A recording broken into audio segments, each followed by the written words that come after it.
Hey friends, I just want to come down onto the ground for a few minutes. I'm always on the ground, you see, but the we have to pull ourselves into this mind body. So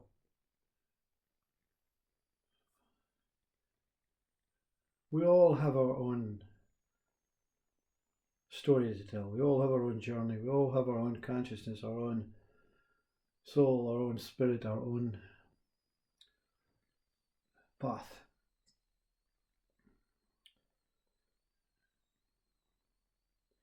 And we all talk with different tongues. And we all see different things. And we all see the same things, but we see them differently. And we all try and understand what life is in our own special and unique way.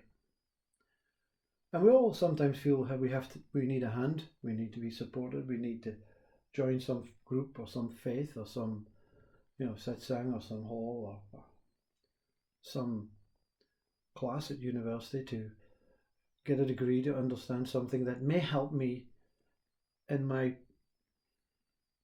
purpose of being here. So please excuse if this speaker does not bring with what it is you need in this self-inquiring journey of your own. It's been worthwhile for me, just to sit in a room and talk openly about yourself. Sometimes you're not looking in the device, sometimes you're saying, I'm just talking. Something is talking, something is going on. Why is this talking going on? What is the purpose of this talking? Who talks? Who's listening? And the fish jumps from the lake. It's a spectacular event, you see. We have, each one of us has the freedom. Please listen to the word freedom. We're not talking psychological freedom. We're talking the ability to swim, the ability to wiggle our fingers, the ability to comb our hair, the ability to touch our skin. We have the ability to do anything we want with our body. We can have a change of sex nowadays. And it's really up to the individual and what they want. And there's no really, the hurdle for the individual that wants to do what they want is the conviction they feel that they're having from others, you see. Is this not true? If Donald Trump says we're going to do this, and those that oppose say, oh, how dare, what the hell, mental, nutcase, what? And there's a reason that we have an opinion and judgment, because if some of the things that people do actively and it affects the quality of the life of others, then it's wrong. But that's why these people put themselves in positions, because they don't know how to live their own life. So they have to live the life thinking that they have to live the life controlling others, giving others what they need. The most purest being is Buddha, Jesus, Krishna, because they don't preach with the hope of change, and they don't use artillery and weapons and guns and threats and to get a message across. And they simply talk and they speak, and whether it's a sermon on a mount, or whether it's under a bonsai tree, or whether it's in the war fields of the Bhagavad Gita, they say, look, this is what you have. They never say, I'm going to tell you how to do it. Jesus was always saying, you are the same as me. I'm not telling you how to live your life. I'm doing what I was sent to do, and I'm doing it in the most meekest and simplest way. That's how I think life should be lived. For myself, says Jesus.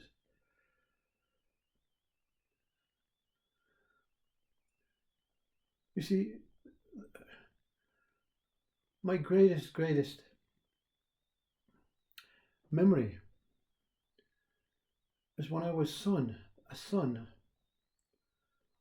of a shaman. But this man, I don't know which, many bodies ago, you see. I don't have to provide pictures and evidence and DNA tests to understand the truth of my journey, you see. It's not a regression. It's simply, when you understand God, you understand that simultaneously you're living so many bodies at the same time. And we each one think we are an individual body, and that's okay, says God, but realistically, we're all jumping in and out of bodies. And there's no thing such as time and space. There's no thing such as past and future. There is only the present now, and in the present now, I am the son of this shaman. And it's a great opportunity for you to unsubscribe now, because you think this one's going nuts. I'm not talking about the experience of taking place in body state. I'm talking about the joy of witnessing a father figure, a shaman figure that did everything to provide the son with everything that he needed to survive in this wilderness. He was a teacher. He was a doctor. He was a judge, the lawyer. He was a protector. And it was an educational experience to be told very, very simply how to live life. It's not difficult. This is what we have. This is what we need. This is how we survive and defend our ways. This is how we love. This is how we're kind. This is how we're compassionate. This is how we're inviting. This is how we're forgiving. Mesmerized by a singular, what you would call, chief. Have you ever been to a lecture hall that you've been mesmerized and there's thousands and thousands of people there, and that lecturer has got his eye on you and it's like he's speaking directly at you? Well, this experience is the reverse. I'm alone in this wilderness with this man who has thousands and thousands of ways to get to the same point.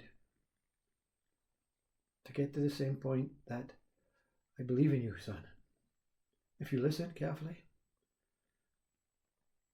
if you fully engage, fully take on board the roles that you are here to take on board as this human figure, you will live a contented and complete and simple, profoundly beautiful life. And then there are other lives. Wars, temples, death. All these lives are tasted. Sometimes we don't have to be in a body directly involved. Sometimes we can watch it on a television screen and say, my God, I feel as if I am there. I feel the pain and the suffering of each one of these human beings. I feel what it is like to be at war. And I don't want that. So I listen to my shaman father. And he says that's okay. If war comes, you have to defend.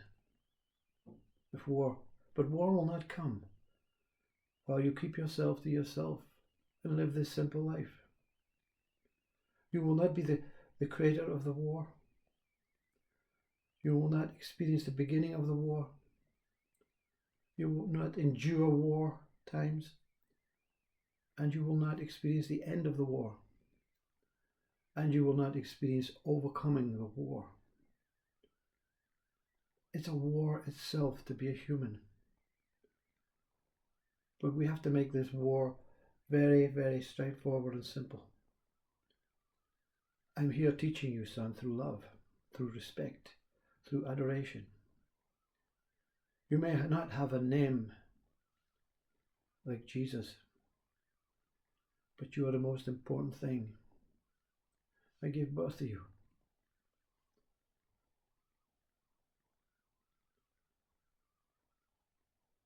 So therefore, the responsibility lies with me teaching you well, providing you with the things that you need, very simply, providing you with no greed, no power, no systematic ways. You react to life as it comes, and life will come in every way, and torments will come in waves, it will come in peace, it will come in all aspects, because life wants to test the teaching between me and you.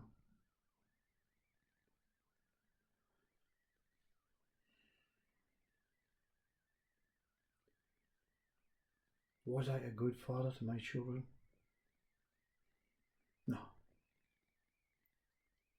Not in a horrific way, but lost identities. You lose the identities, you lose the wisdom, because you throw yourself into this world of chaos. You throw your world into the celebrity of sins and status and, power and success and failure, and you forget about what you're here for. Am I a good father now? Yes. Am I a good grandfather? Yes. But I will not get in the way of my son teaching his son or his daughter, or my daughter teaching her daughter or her son, because they have to learn the wisdom, and they have to get round the fire and sit down and say, look, this is how it is. Schools don't do it. Religion doesn't do it. Science doesn't do it. Why should they? It's the responsibility of the parent. You don't give birth lightly. You give birth with love, respect, and commitment. So, it's a beautiful story. Maybe that's why I hang on to that story. Because it keeps me focused, it keeps me observing in what I'm doing. It's not about me enjoying life and wallowing in the riches and the experiences. It is about making sure that life is seen as a simple, simple task. If you can't do it to anyone else in the world, you can do it to your own children, surely. Surely we can do it to our own children and say, here, I will be here. I respect you. Whatever you want, ask. It may not be provided, but there will be an answer provided that will explain why. And it will be given with love and respect. So enlightenment doesn't bring you into saintly status where you're in a satsang hall and you think you can change everyone's lives, and you forget about the things that you've always forgotten about, the people who really, really matter. Enlightenment is about restoring that shaman life, that simple life, and seeing life for what it is. Just breathing is a gift. Just seeing your child smile is the most ultimate gift. And just being with them whether it's Christmas, whether it's on a walk, a drive, a holiday, the parents, they look at each other and they say, didn't we do well? That's all.